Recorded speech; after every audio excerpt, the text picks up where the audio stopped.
Bwana Yesu asifiwe. Na wasalimu kwa jina la Yesu.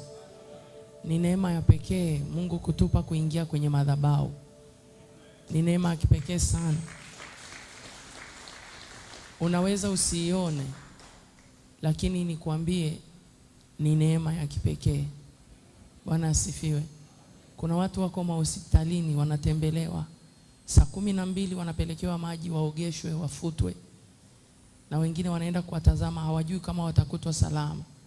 Lakini wewe tu si kwamba ni salama, lakini Mungu amekupa neema kuingia kwenye madhabahu. Bwana asifiwe sana. Unaweza kwako ukaona ni jambo dogo, lakini naomba nikwambie sio jambo dogo, ni jambo moja kubwa sana mbele za Mungu aliye hai. Kuna wakati tu Mungu anakupigania, si kwa sababu umeomba, kwa sababu ya hatua. Bwana asifiwe sana. Iko hatua kubwa sana ya kwenda kumtafuta Mungu.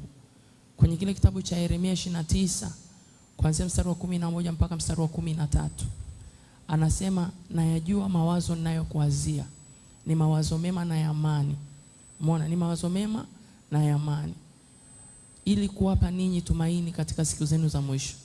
Anasema ndipo mtakwenda na kunitafuta na kuniomba kwa mioyo yenu yote, ndipo nami nitaonekana kwenu. Bwana asifiwe sana. Zingatia neno mtakwenda. Haleluya. Mtafanya nini? Mtakwenda. So there is a difference between kwenda na kukaa. Umenielewa? Kwa hiyo kitendo cha kuchukua hatua kwenda ni kitendo cha utii. Bwana asifiwe sana. Kwa hiyo kwa hicho tu ambacho Mungu anakupa neema ya kwenda from one place to another, kwenda kumtafuta Mungu, hiyo ni neema. Bwana asifiwe sana. Yaani kupitia hicho tu Mungu anaweza akawa anakupigania vitu vingi sana bila wewe kujua. Kwa hiyo ni cha muhimu sana unavyoona Mungu amekupa neema ya kuja. Usimshukuru tu Mungu kwa sababu umeamka. Mwambie pia Mungu asante kwa neema na kibali cha kunipa kuipandia madhabahu yako kila itwapo leo. Bwana asifiwe sana. Kwenye kile kitabu cha Isaya anasema, mtaipandia madhabahu yangu kwa kibali, nami nitaitukuza nyumba ya utukufu wangu. Bwana asifiwe sana. Kwa hiyo kwenda kwenye nyumba ya Mungu ni kibali cha kimungu. Bwana asifiwe sana. Kwa hiyo ukiona tu kwenda, anasema mtaipandia madhabahu yangu, akaweka neno kwa kibali.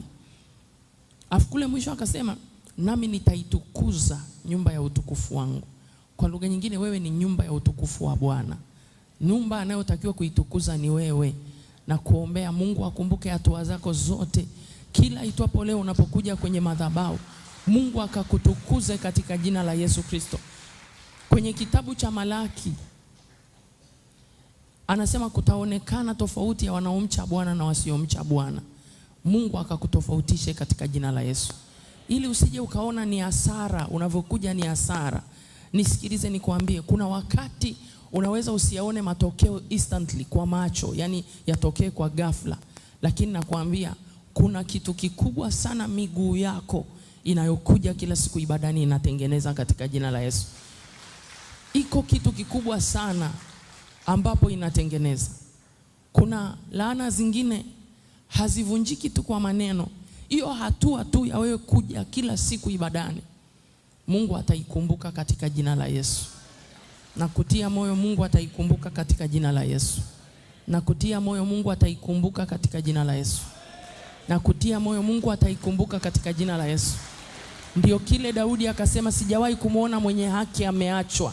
Toka nikiwa kijana sasa ni mzee, hakuna mwenye haki atakayeachwa. Hakuna sadaka unayoitoa ambayo Mungu hataikumbuka katika jina la Yesu. Sadaka ya muda, sadaka ya mafuta, sadaka yote unayoitoa kuja kwenye madhabahu, Mungu ataikumbuka katika jina la Yesu. Amina. Amen. Kwa hiyo hata kama uoni majibu, jua kuna kitu kwenye maisha yako kinatengenezeka. Haleluya. Amina. Kuna baba mmoja alikuwa ni mchungaji, lakini si kwa makanisa yetu, makanisa yale mengine ya Kipentekoste. Katumika katika uchungaji miaka mingi sana. Ile miaka yote katumika uchungaji. Yule mzee akaenda akafa. Baada ya yule mzee kufa, kanisa likabaki, uongozi uliobaki ukawa hauwezi kumanage vitu vingine. Kanisa lile likakumbwa na madeni. Kila kile kiwanja cha kanisa kikatakiwa kuuzwa. Kiwanja cha kanisa kikatakiwa kuuzwa. Wakati kiwanja cha kanisa kinatakiwa kuuzwa, kamati kanisani wanapata pressure. Yule baba ni mchungaji, alikuwa na mtoto wake mmoja mlevi sana. Mlevi, si unajua ukweli hakuna nyumba zina vita kama za watumishi. Ndio maana usihukumu mtoto wa mtumishi yote ukafikiri wako yuko salama kuliko wa mtumishi. Watoto wetu wengi wanapitia vita za huduma zetu. Na hizo huduma hatumfanyii Mungu mbinguni straight. Tunafanya kupitia watu ambao ni ninyi. Mmenielewa ninachosema? Kwa hiyo kuna vita zingine tunawaombea ninyi mnashinda, lakini shetani kwa hasira anaenda kurudisha majeshi kwa nani? Kwa watumishi. Ndio maana Mungu akikupa kibali cha kuombea watumishi, ombea sana. Mungu akikupa kibali cha kumbariki mtumishi, hata financially mbariki sana. Mmenielewa ninachosema?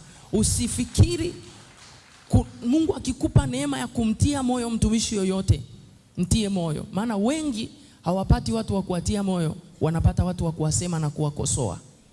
Na mimi najua kabisa, yani kuwapata mtu wa kukutia moyo genuinely, ile from the heart, ni wachache sana. Tuna watu wengi sana ambao wanatafuta makosa yetu kuliko kututia moyo.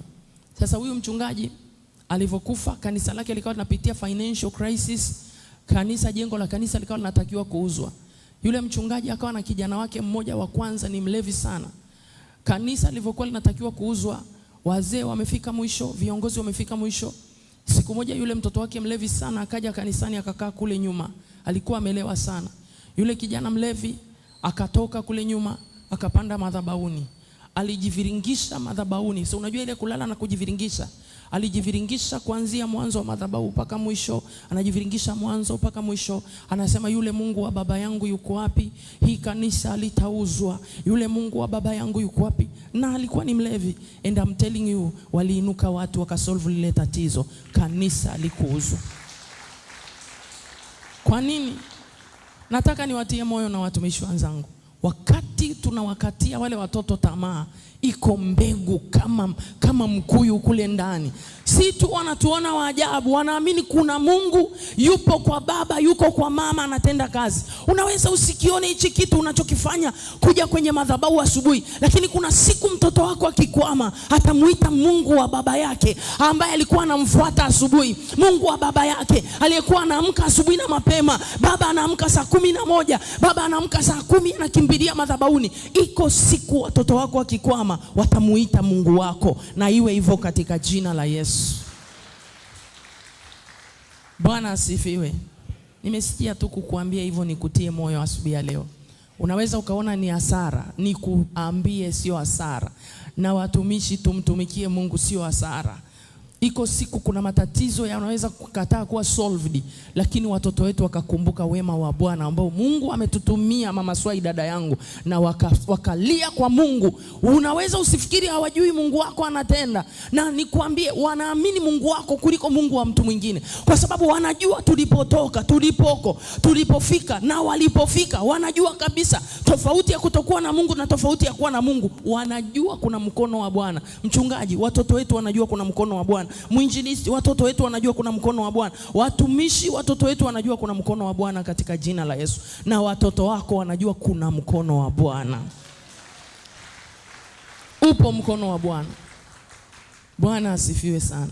Nimesikia ndani yangu, ndiyo maneno yaliyoanza kutoka kabla sijaanza kufundisha, na kutia moyo katika jina la Yesu. Huyo Mungu wako ambao watu wengine hawamuoni, kizazi chako kinaona, watoto wako wanaona. Bwana asifiwe sana. Mpe Yesu makofi yake. Haupotezi muda. I'm telling you, hupotezi muda. Bwana asifiwe sana. Haleluya. Siku kikutana na shida ngumu, mkumbushe Mungu jambo moja tu. Bwana asifiwe sana. Haleluya. Basi tunaendelea na somo letu. Nguvu ya urejesho, nguvu ya rehema kwa ajili ya urejesho, nguvu ya rehema kwa ajili ya urejesho. Hata hiyo sadaka tu una uwezo wa kumkumbusha nayo Mungu. Bwana asifiwe sana. Hiyo sadaka tu ya kuja kanisani una uwezo wa kumkumbusha nayo Mungu. Tuanze na kile kitabu cha Isaya 38. Ninasoma katika jina la Yesu, nitasoma haraka. Biblia inasema hivi. Isaya 38 kuanzia mstari wa kwanza. Anasema siku hizo za Hezekia aliugua akawa katika hatari ya kufa.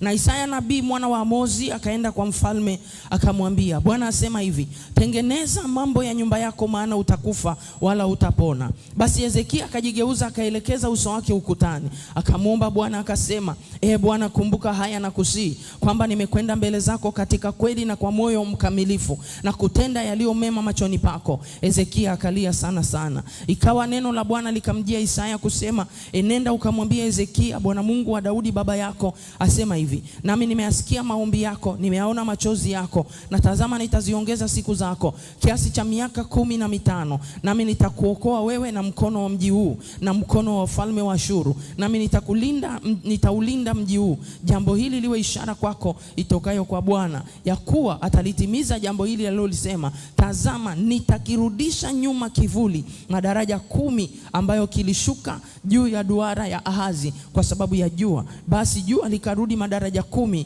katika hiyo duara ambayo limekwisha kushuka. Amen. Bwana asifiwe sana. Nataka uone hapa, tunaona maisha ya mtumishi wa Mungu Hezekia. Kuna wakati ni rahisi kuona maisha ya watu wengine ambao tunawasoma kwenye Biblia. Huyu ni Hezekia, mtumishi wa Mungu na ni mfalme katika nchi. Hezekia, Mungu alifanya ukaguzi kwenye maisha yake. Alipita ukaguzi. Kumbuka mfalme ndiyo kiongozi wa serikali kuu. Bwana asifiwe. Mungu akapita kwenye serikali yake, akaona mfalme yuko sawa, akatazama bunge lake, serikali yake, bunge lake lilikuwa sawa, mahakamani kulikuwa kunapita vizuri, akatazama vyombo vyote ambavyo ni mihimili inayosaidia serikali, akatazama baraza lake la mawaziri jinsi anafanya nalo kazi. Mungu akaona yuko sawa. Lakini Mungu akafuata mpaka nyumbani kwa Hezekia. Alipofika nyumbani kwa Hezekia, Mungu akafanya ukaguzi kwenye nyumba ya Hezekia. Mungu alipofanya ukaguzi katika nyumba ya Hezekia, akamtuma nabii Isaya, akamwambia, nenda kamwambia Hezekia atengeneze mambo ya nyumba yake, na asipotengeneza atakufa. Bwana asifiwe sana. Sasa huyu Hezekia kipindi hicho, wakati Mungu anamtumia message atengeneze mambo ya nyumba yake, alikuwa anaumwa. Na ukisoma vizuri kwenye Biblia uko mbele utagundua ugonjwa aliokuwa anaumwa Hezekia si ugonjwa mwingine, ni jipu. Umenielewa? Ni nini? Ni jipu. Sasa Biblia imetuandikia jipu. Wewe unaweza ukaja ukatazama ni jipu gani hilo ambalo lingeweza kumuua Hezekia. Majipu ambayo wewe ukiyapata uende hospitali unayatumbua peke yako. Unaweza kuweka dawa ya majani ya kienyeji kakauka, na saa nyingine unaweza usiweke dawa yoyote ukaosha na maji ya chumvi kakauka. Lakini ni kidonda cha namna gani ambacho Hezekia labda aliumwa mpaka Mungu akamwambia hicho kidonda, hilo jipu utapona. Mimi nikaangalia ni jipu gani ambalo linaweza likamuua mtu kwa sasa zaidi ya kansa. Ni kidonda gani ambacho kinaweza kumuua mtu kwa sasa zaidi ya kansa? Kwa kile kidonda ndicho kilichokuwa kimemlaza Hezekia kitandani. Na wakati Hezekia akiwa amelala, huenda ikawa alikuwa ameshasafirishwa katika nchi mbalimbali, wametafutwa matabibu. Mungu akutazama matabibu. Mungu akamtuma mjumbe wake, kama vile Mungu anavyotutuma sisi mbele yenu. Kila itopo leo katika madhabahu hii wako watumishi wa Mungu wanatumwa kwenu. Na mimi Mungu ananituma katika neno hili kwamba tengeneza mambo ya nyumba yako. Bwana asifiwe sana. Narudia, na mimi message Mungu alionipa anasema tengeneza mambo ya nyumba yako. Maana Mungu alimwambia Isaya, akamwambia atengeneze, asipotengeneza atakufa. Bwana asifiwe sana. Asipotengeneza atafanya nini? Atakufa. Kwa hiyo mtu yoyote akienda kupima maisha yake anaweza akapima akasema mimi nyumbani kwangu niko vizuri. Mungu hawezi kufanya ukaguzi nyumbani. Mungu anaweza kufanya ukaguzi kwenye uchumi. Sijui Mungu anaweza akafanya ukaguzi katika maeneo mengine. Niko hapa kukuhakikishia katika jina la Yesu, ukaguzi wa thamani na ukaguzi makini Mungu anaofanya kuliko kwenye biashara yako, kuliko kwa marafiki zako, ni pale nyumbani kwako.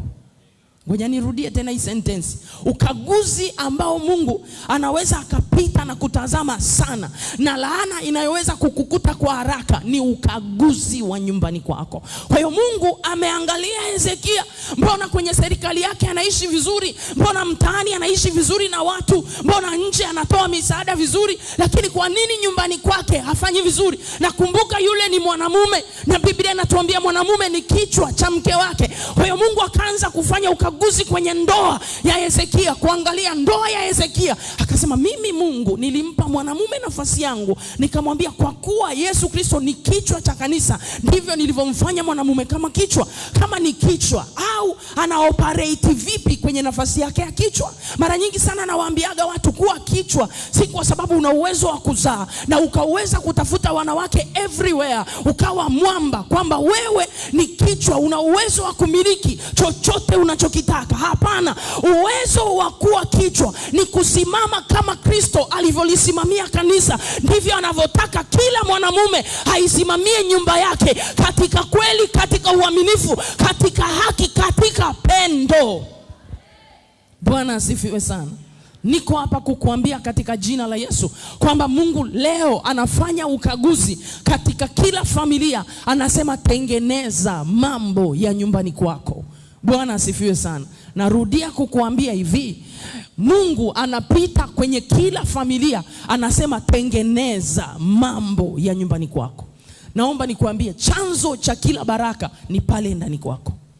Ukiomba sana, ukafunga sana, pale nyumbani kwako pakawa pabaya, ni pagumu sana. Bwana asifiwe sana. Nakumbuka miaka ya zamani, kuna kanga zilikuwa zinapita zinaitwa chozi la mke. Mmeshawahi kusikiliza hizo kanga? Nisikilize niwaambie, mwanamume yoyote ulioko hapa na unayenisikiliza, hakuna kitu kigumu kama chozi la mke wako. Narudia tena, unaweza ukasema hapana, hawa wanawake ni wajeuri. Nisikilize, mimi nasemaga hivi, hakuna mwanamume ambaye amesimama na Mungu aliye hai asiweze kuisimamia nyumba yake vizuri na akashindwa kumbadilisha hata mwanamke aliye naye. Kwa nini?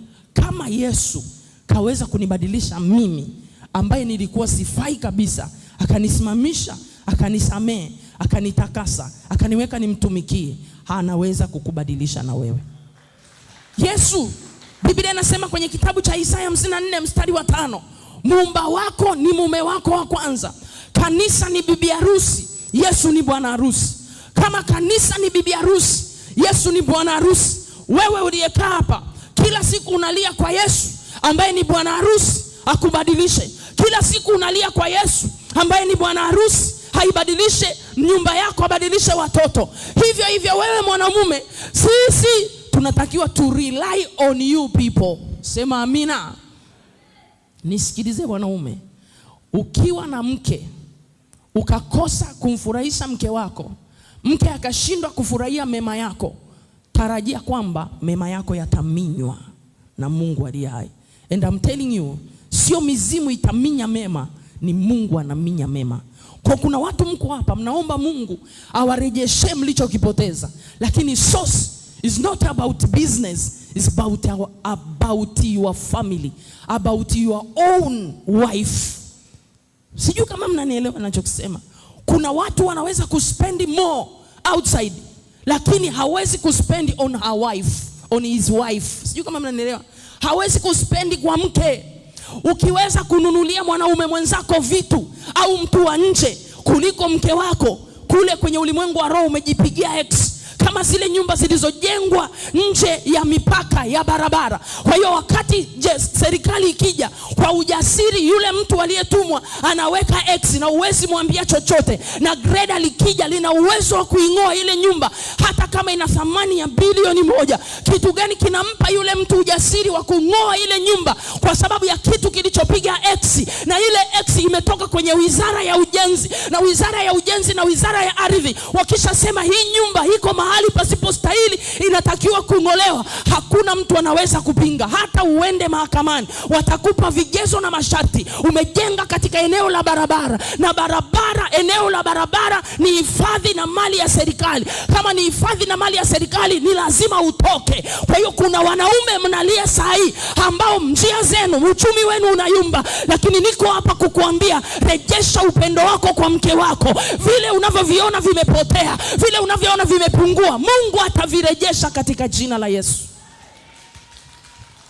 Bwana asifiwe. Hata wewe usipopiga magofi, I don't care. What I care, nafikisha kile Mungu kanipa. Bwana asifiwe sana. Nisikilizeni watu wa Mungu, niwaambie. Biblia inasema apataye mke apata kitu chema, apata kibali mbele za Bwana. Unaweza ukawa umesoma kuliko mke wako, lakini niko hapa kukuambia kibali cha kile kufanikiwa kwako kiko katika furaha ya mke wako. Ukitaka kufanikiwa, make sure mke wako ana furaha, make sure mke wako ana amani. Kuna mwingine anaweza kaona mimi nikufurahishe, si umuombe Mungu akufurahishe. Nisikilize wanaume, niwaambie katika jina la Yesu, makao makuu ya furaha ya mwanamke au ya furaha ya mke duniani imehifadhiwa kwa mume wake. Narudia tena, makao makuu au mahali Mungu amewekeza furaha ya mwanamke ni kwa mume wake. Maana vile tunavyotafuta Mungu atufurahishe, Mungu ameweka kwa wewe mwanamume uweze kumfurahisha mke wako. Bwana asifiwe. Niko hapa kukuambia mwanaume, ukiona umemfanyia mke wako vituko vimezidi, alafu ameamua kunyamaza kimya na kila kitu anakiona sawa, I'm telling you, wewe umeshakufa huku kwa mke wako. Omba Mungu akupe mbinu ya kwenda kujifufua kwenye moyo wa mke wako. Unafikiri watu wanaanzaga kuachana mkawaona mtaani wameachana? Unafikiri watu wanaanzaga kusalitiana mkaona tayari wameshasalitiana? Yani ile ni kitendo cha mwisho, lakini huku kuachana kunaanzia ndani ya moyo. Mmenielewa ninachokisema? Kuachana kinaanzia ndani ya moyo. Real man hawezi kuruhusu mke wake kudhalilishwa. A real man hawezi kuruhusu hata mke wake kudhalilishwa na familia yake.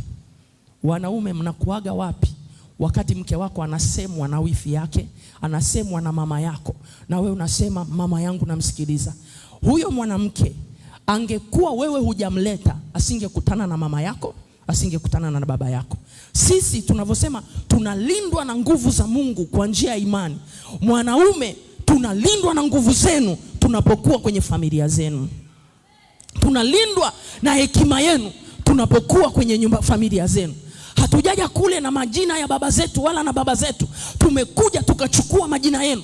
Tumekuja tukasubmit. Tumekuja tukawazalia watoto. Tunapofanya hivyo, maanake ninyi mnatakiwa mtukinge katika kila engo. Lakini unaweza kumkuta mwanamume anaona ni sawa kabisa mke wake kujadiliwa na ukoo mzima. Mke wako akijadiliwa na ukoo, wewe umevuliwa suruali huko uchi. You don't have any power. Kama uwezi kumdefend mke wako, utaweza kudefend watoto wako, utaweza kudefend kizazi chako. Maanake ule ndio mti ulioupanda mbegu ili ukutolee matunda yako. Ukishindwa kuwa mtetezi wa mke wako, hutaweza kuwa mtetezi wa kitu chochote.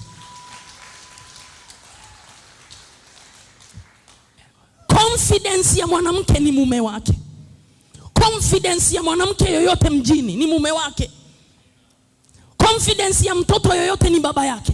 Sasa hivi kwa nini watoto wapoteze confidence kwa baba zao, zirudi confidence kwa mama yao? Hiyo sio kitu kibibilia. Confidence ya mwanamke yoyote kwenye ndoa ni mume wake. Kiko wapi? Kimeenda wapi? Nasema tengeneza mambo ya nyumba yako. Unaweza usife kimwili, lakini vitu vyako vikapuputika, vitu vyako vikaharibika. Na si shetani anaharibu, Mungu anaruhusu vipuputike. Na kuna wanaume mmeanza zero na wake zenu, mmeanza zero na hao wanawake. Kuna sisi tumeanza kwenye nyumba za udongo zilizochapiwa. Leo watu wakija nyumbani kwako wanashangaa, nyumba yako kubwa, nyumba yako nzuri, na hichi na ile nyingine tena ni ya kwenu, ni ya kwetu. Lakini unakuta na hivi viwavi jeshi ni hivi vibinti vinavyopenda wanaume waliotengenezwa. Ninyi mabinti mnaopenda wanaume waliotengenezwa, hao wanaume walituoa wakiwa wamezeeka, baada ya kukaa na sisi wakarudi ujanani, baada ya kukaa na sisi kuwafundisha kupaka mafuta wakang'aa sana. Wacha kutamani kitu cha mtu kilichotengenezwa. Tafuta chuma chakavu cha kwako kitengeneze. Tuachie vyuma vyetu tulivyovitengeneza katika jina la Yesu. Chuma chochote unachokiona kimeng'aa cha mke wa mtu, yule mama alikikuta kinakutu akakitengeneza. Na ninyi wa baba wengine, chuma cha mtu kingine unachokiona kinang'aa kimetengenezwa. kutengenezwa. Ukinitafuta nilivyokuwa kijana huenda ikawa nilikuwa nimezeeka, lakini unavyoona mtu anang'aa, ameng'arishwa na mume wake. Usitamani mke wa jirani yako. Biblia inakuambia usitamani mke wa jirani yako, wala ng'ombe wake, wala chochote alicho nacho. Kwa hiyo na wewe mwanamume unayeona mke wa mtu ni mzuri, unaweza kutengeneza cha kwako. Nenda katengeneze cha kwako kilichochoka. Wacha kutamani vitu vya wengine, na hicho unachokiona kimechoka hakijatengenezwa na pesa na dhahabu, kimeanza kutengenezwa na amani. Wakwako umemchosha na stress, ngozi inashuka. Mke wa mwenzio unamwona anang'aa, nenda kampe mke wako amani ang'ae kama yule unayemtamani kwa jirani yako katika jina la Yesu. Haleluya. Tengeneza mambo ya nyumbani kwako. Unasema yule mama akivaa nguo, kila nguo inamkaa. Nisikilize, una uwezo wa kumtengeneza mke wako kila nguo ikamkaa. Lini umemfanyia mke wako shopping? Lini umemfanyia mke wako shopping? Kuna watu hata ile nguo ya kuhifadhi kiungo cha mwisho hawakumbuki wamenunua lini. Alafu unataka utamani mke wa mtu. Wewe unaufahamu chochote unachokiona. Chuma hichi kabla kijang'aa kilikuwa kibovu. Chochote unachokiona kimeng'aa cha mtu kimegharamiwa. Wanaume wa sasa mnakwepa gharama mpaka kugharamia wake zenu. Ikifika gharama ya mke wako unasema this is too much. Too much you have to spend on her. Hiyo too much inatakiwa iwe kwake. Hiyo too much inatakiwa iwe kwake. Nisikilize wa baba niwaambie. Jana niliwaambia hivi, tupeni, tuhudumieni tukiwa hai. Nisikilize niwaambie, ukishindwa kuhudumia mke wako sasa, usisubiri umjengee jeneza zuri, umtengenezee jeneza zuri. Usisubiri kumtengenezea mume wako kitu kizuri. Mapenzi original yanatokaga kwa wanaume. Eti unamkuta mwanaume anamuuliza mke wake, hivi wewe unanipenda kweli? Wewe mimi sikupendi bana, wewe ulinishawishi nikupende. Yaani nyie wanaume hamjui, alikushawishi ukampenda. Ukitaka upendo wa mke wako, shawishi kila siku upendo ujae. Kwa kadiri ya makwazo upendo unapoa, upendo unapoa, upendo unapoa. Nisikilize, kwa nini anatoka na, yani unakuta mpaka umempata huyo dada, viwango vyako vya ushawishi vilikuwa vikubwa mpaka ukampata. Mbaba yoyote, yale maneno ya zamani yako wapi?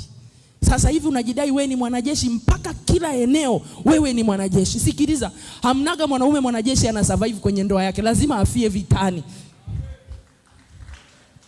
Hebu mgeukie mwanaume ulioko naye hapo, mwambie vipi, umefia vitani au bado upo? Alafu unapambana na kamtu ambacho Mungu mwenyewe amemtazama anasema hili ni jeshi kubwa. Ukitaka kulishinda jeshi lazima ujue mbinu za kijeshi. Yaani Mungu tu anakuletea mke anakuambiaje? Biblia inakuandikia mwanamke ni jeshi kubwa. Sasa usikitizame hicho kimama ukakifikiria ni kidogo. Mungu mwenyewe anasema huyu ni jeshi. Halafu wewe amekupa kacheo, unashindwa kumcontrol yule mjeshi. Unasema mimi nitamcontrolje mjeshi? Wewe kama hujui, mbona wanajeshi wameolewa? Ujue kwamba mwanajeshi anaweza kukontroliwa. Hamna wanajeshi wanawake wameolewa. Kwa hiyo na wewe una nguvu ya kumcontrol mke wako na kumshawishi. Usitumie mabavu kwa mke wako.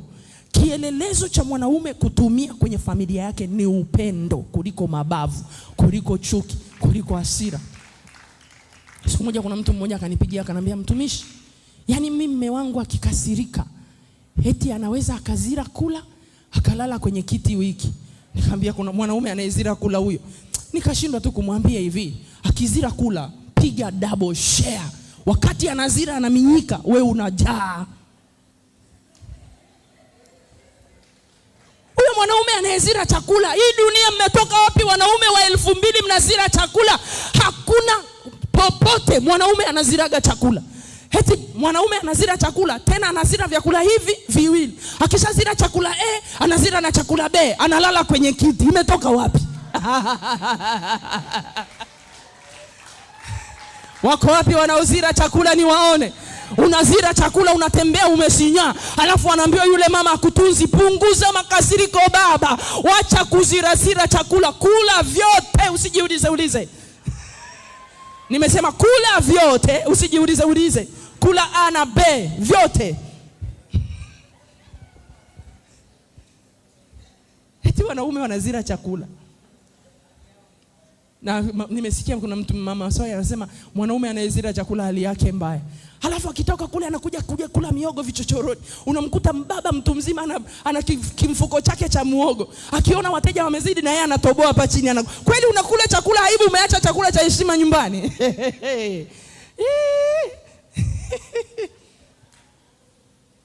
Kabisa. Unamiliki duka la milioni 300. Unakula kwenye Marlboro. Mke wako amekuandalia chakula nyumbani kizuri. Unaweka makasiriko. Eti mimi sijisikii kula sasa hivi. Wewe usipojisikia wenzao tu wajisikiaga. Appetite zetu zinapandaga all the time.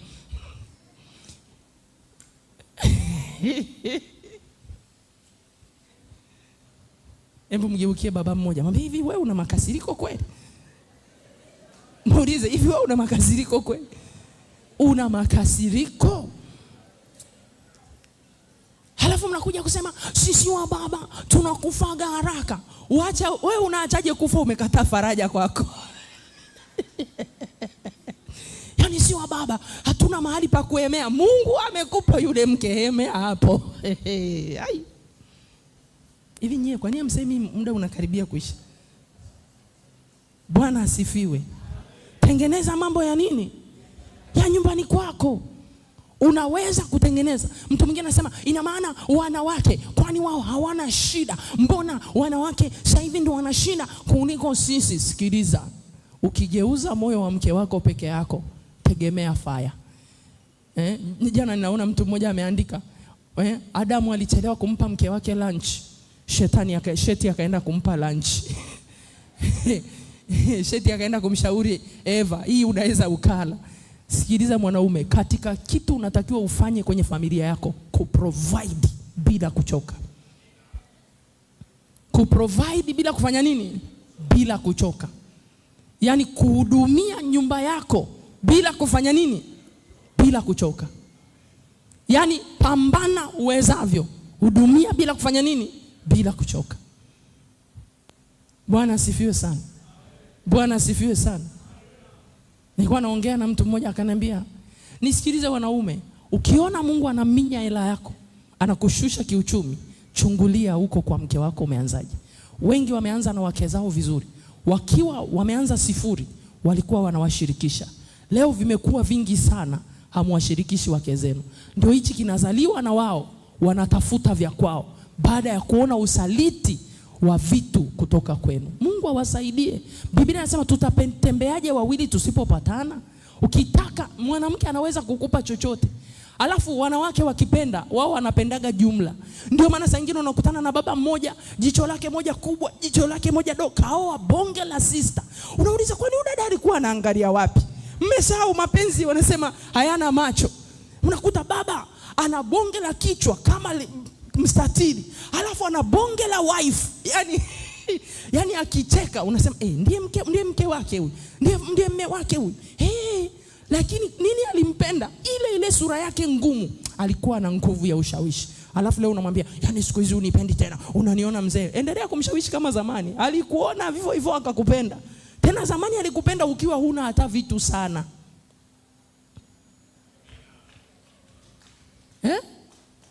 Alafu niwaambie nyewe wanaume, mwanamke wa nje yoyote anayekupenda, akupendi. Siku ukiumwa, anarudisha mzigo ngoma kwa yule maza pale home. Siku unaanza ukila kinarudi, unasikia mpelekeni kwa mke wake. Hawasemi mpelekeni kwa mama yake, pelekeni kwa nani? Mmemsahau Bahati Bukuku na tupa. Mmemsahau Bahati Bukuku na ile dunia haina huruma. Baba baada ya kupata ajali kila kitu, alipigiwa simu nani? Mke wake. Akachukue nini? Sema mzoga wake. Sasa we ukiwa pale unakuwa hai. Ukipata shida tu, mke wako anaitiwa mzoga. Mwambie jirani, usisubiri mzoga uitwe. Baki rudi nyumbani. Nawaambia wababa, rudini nyumbani, kumenoga. Huyo mama hata uking'olewa meno yote, ana uwezo wa kukuvumilia. Ndio maana ukienda na meno yako yamepinda, huyo dada anakushauri, si tufanye tuweke meno ya bandia. Sasa fikiria, meno yako makubwa yamepanuka mpaka yanatoka nje. Mke wako alikupenda nayo. Lakini ukienda nje anakushauri, babe. Na babu wa watu hajawahi kuitwa babe. Babe, unaonaje tuking'oa hili? Na uking'oa tu huwezi kula tena. Unaonaje tukingoma? Maana yake anaanza kukuprune. Anajua hii ngoma ni ya hii. Haitaki kutokea nje kuonekana. Mmeelewa nyewe wa baba?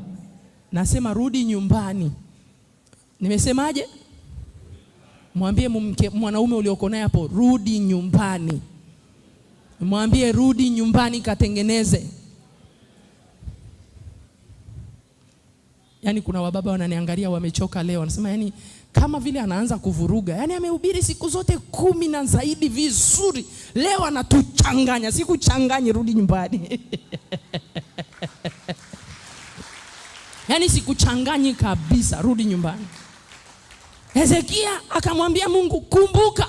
Maana alimkumbusha Mungu alivyokuwa anamhudumia vizuri mke wake. Alimkumbusha Mungu alivyokuwa anampenda mke wake, kwamba Mungu nipe second chance, I can do it again. Naweza kufanya tena. Na wewe unaweza kufanya tena katika jina la Yesu.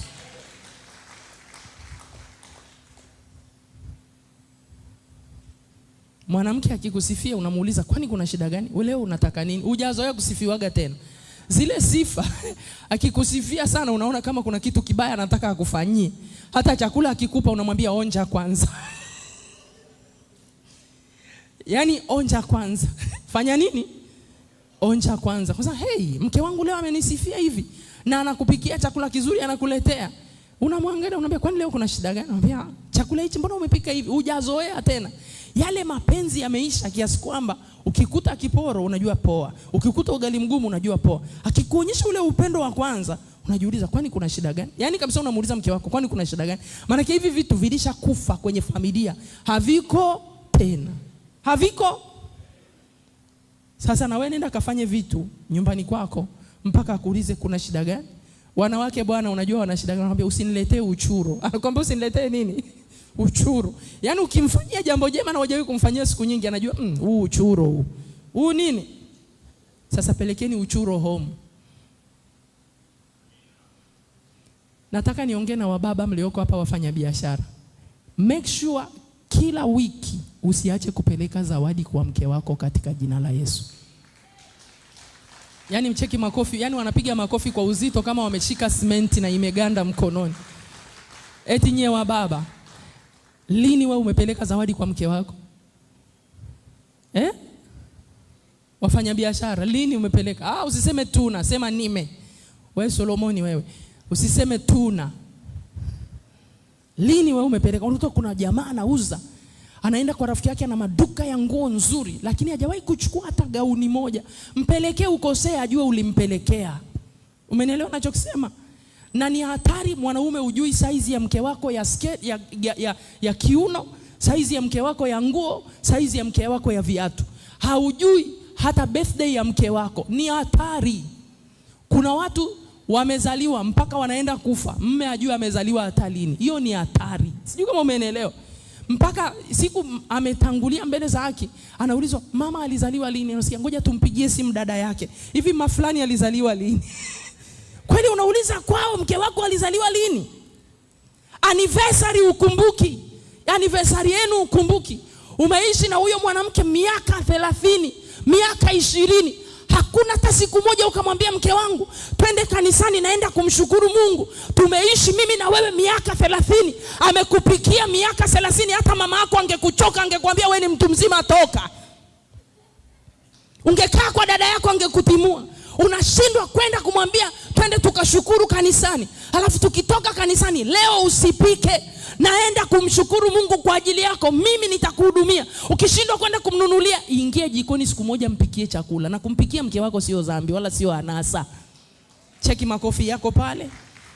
Wale wa mfumo dume, tuko wapi sisi? Tuko wapi sisi wa Kuria? Tuko wapi sisi wa Masai? Tunaona kumpikia mke ni anasa.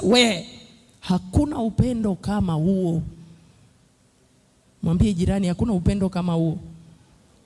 Unashindwa tu hata kumchemshia mayai aone kwamba leo ni anniversary. Mama umenipikia 30 years. Mama umenipikia 20 years. Tengenezeni mambo ya nyumbani kwenu. Matengenezo ya nyumbani yanatengeneza uchumi. Matengenezo ya nyumbani yanarudisha afya. Umenielewa ninachokisema? Matengenezo ya amani ya nyumbani yanatengeneza uchumi, yanatengeneza afya, yanatengeneza kila kitu ambacho ulikuwa umeharibikiwa.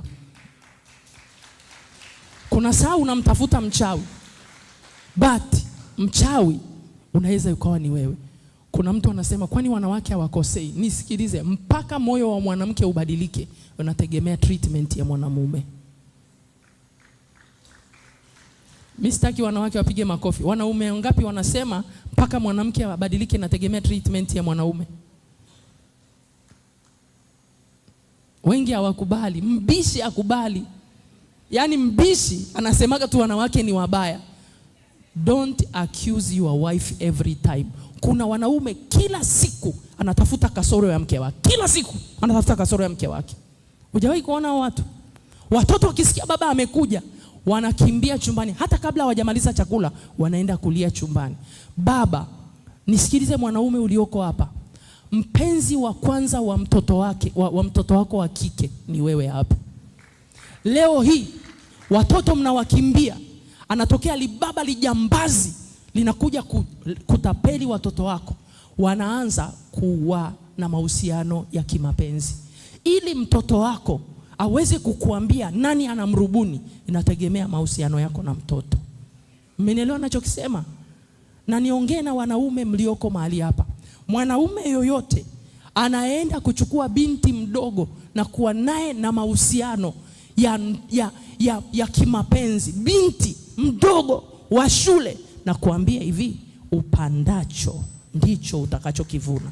Nakupa muda mfupi sana, watoto wako nao watatembelewa hivyo hivyo unavyowatembelea. Na mnajua kabisa uovu unaoenda kufanyika nje ni mkubwa sana.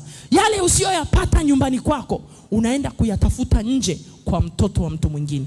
Hili ndio linachochea wimbi lile la Sodoma na Gomora kuzaliwa. Kwa nini? Mungu anasema napatiliza wana uovu wa baba zao, kizazi cha 3 na cha 4 cha wanichukizao. Chochote ulichowahi kumfanyia mtoto wa nje, mtoto wa mtu nje ya ndoa yako, na kuhakikishia kwa jina la Yesu kinarudi.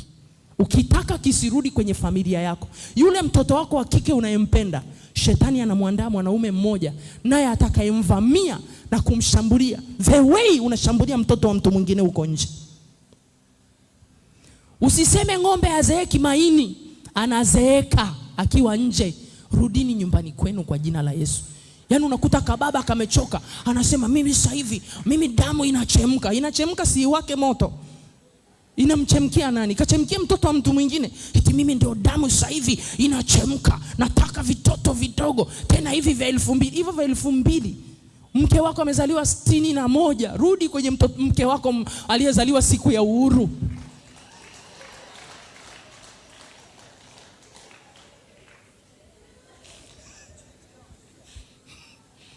Amezaliwa siku ya nini? Ya uhuru. Huyo ndo mzuri.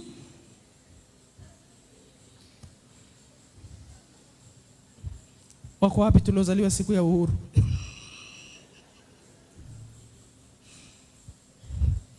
Siku ya uhuru, wakati bendera ya nchi inapandishwa, mama shwa unatokea.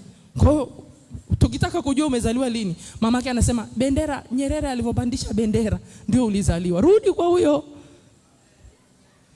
Rudi kwa huyo wa uhuru.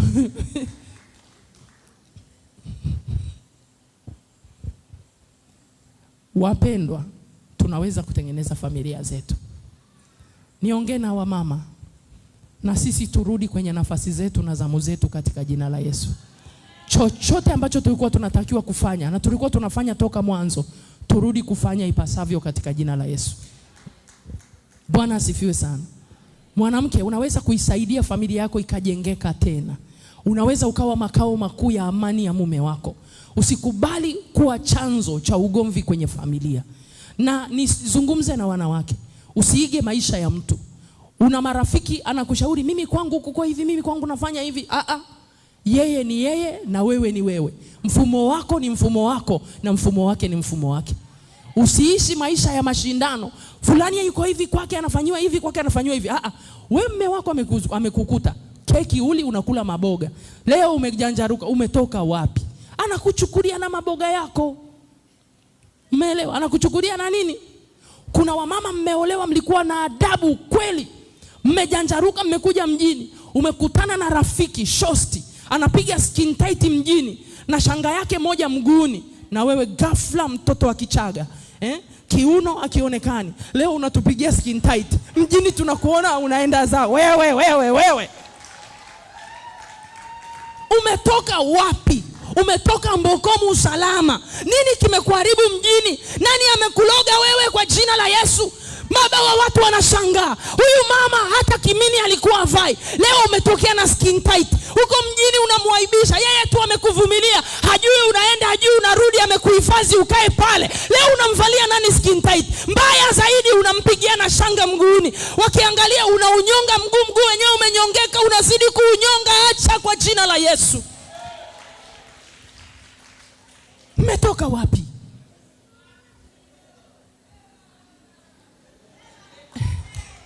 Umetoka wapi? Yaani kuna mtu unakutana naye amevaa hiyo nguo inambana, unajiuliza kwani hajui viungo vyake vinatisha? Yaani unamhurumia, kwani hajui viungo vyake vinatisha? Na mama amezeeka. Unajua hata ukizeeka nyama zenyewe zinakataa kukaa kwenye sehemu yake. Unashangaa ipsi moja imepanda, moja imeshuka, lakini hujui zinapindaga. Umri ukifika zinapinda. Na unakuta kailazimishia skin tight, anapita anateseka. Na yeye akija anasema mtumishi mkemee shetani ameingia kwenye ndoa. Unatamani kumwambia shetani, si ni wewe mwenyewe umebadilika ghafla. Tengenezeni mambo ya nyumba zenu.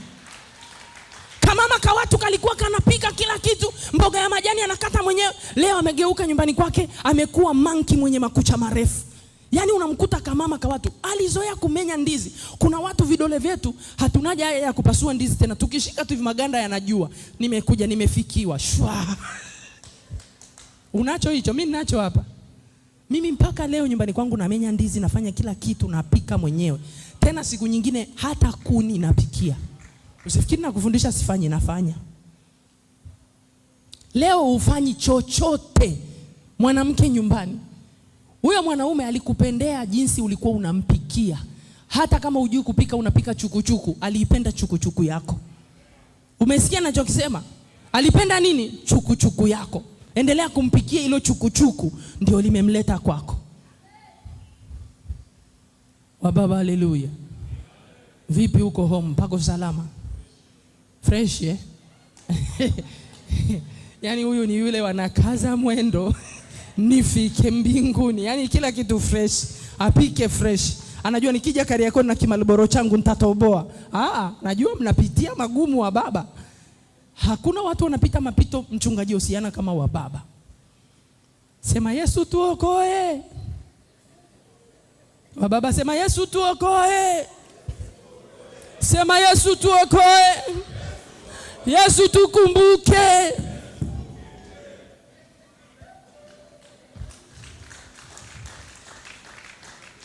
Wamama, rudini kwenye nafasi zenu katika jina la Yesu. Kila mtu ni kutengeneza mambo ya nyumba, tengeneza mambo ya nyumbani kwako. Heshimu mume wako. Narudia tena, heshimu mume wako. Mume wako huyo Mungu amekupa, mheshimu. Awe ana fedha au hana fedha, awe ana cheo au hana cheo, mheshimu. Mungu akikuinua usidharau, usisahau nafasi yako. Narudia tena mwanamke, Mungu akikuinua usisahau nafasi yako, kwamba nyumbani kwako wewe ni mama na ni mke. Bwana asifiwe sana. No one can replace you. House girl unayemleta nyumbani kwako hawezi kuichukua nafasi yako. Ukifika nyumbani kwako, tena mume amekuruhusu kufanya biashara, mume amekuruhusu kufanya kazi, amekukuta una kazi yako, amekuacha ufanye. Kakukuta una biashara, kakuacha ufanye. Wengine hamjakutwa na biashara, mmesaidiwa, mmeanza biashara mpya. Kaa kwa adabu katika jina la Yesu. Kaa kwa adabu kabisa. Narudia tena, kaa kwa adabu katika jina la Yesu. Haleluya. Amina. Amina. Amina. Amina. Amina. Haleluya. Na nyewe baba, punguzeni tena makasiriko. Ukiwa mtaani, kale kabinti cha dukani kana kutania mjombire leo kitambi kimetokeza, mjombire hujanyoa ndevu. Mke wako akwambia ba fulani punguza ndevu, usinizoee wewe mjombire. Sikiliza mke wako kwa jina la Yesu. Mgeukie jirani mwambie Mjombile, sikiliza mke wako kwa jina la Yesu.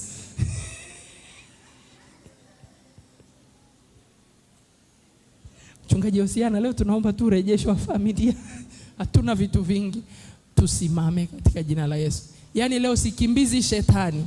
Leo sikimbizi pepo. Leo tunapeleka mioyo yetu na maisha yetu. Mungu turejeshe jinsi tulivyokuwa kwenye familia zetu. Turudi huko tena kwa jina la Yesu. Nirejeshe amani niliyokuwa nayo. Kama wewe ndio ulikuwa mtufanya amani, Mungu akurejeshe. Mwanaume, umechoka mke wako na vituko vyake, upendo umepoa, mwambie Mungu nirejeshe pendo lako. Nimpende tena mke wangu katika jina la Yesu. Nimthamini tena. Bwana asifiwe sana. Nifanye nini? Nimthamini tena. Bwana asifiwe sana. Chukua sadaka yako. Yaani leo tunamaliza kabisa, tunaishia zetu. Leo usije kuniambia mtumishi, mizimu inaharibu familia. Sikuombei. Leo katengeneze familia. Kesho tutaombea vitu vingine. Lakini leo toka na homework yako. Tambua ni wapi umeharibu nyumbani kwako, nenda katengeneze. Tumekubaliana? Tumekubaliana kwamba ni matengenezo. Haleluya. Haleluya. Mjombile, haleluya. Tutengeneze.